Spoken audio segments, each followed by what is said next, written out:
नाशिक मुंबई आग्रा महामार्गावर पाडळी फाट्याजवळ दोन वेगवेगळ्या मोटारसायकल अपघातात एक जण मयत तर 2 जण गंभीर। आज दिनांक 6 जून 2025 रोजी नाशिक मुंबई महामार्गावर पाडळी फाट्यावर आज सायंकाळी 5 वाजता व रात्री 11 वाजताच्या दरम्यान मुंबईकडून नाशिककडे जाणाऱ्या दोन वेगवेगळ्या अपघातात एक जण मयत तर 2 जण गंभीर जखमी झाले।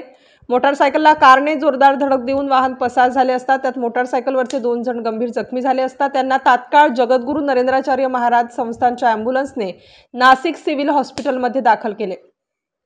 अपघातातील वाहन मोटारसायकल क्रमांक MH15HA6402 इंडिका क्रमांक MH46AL 8447।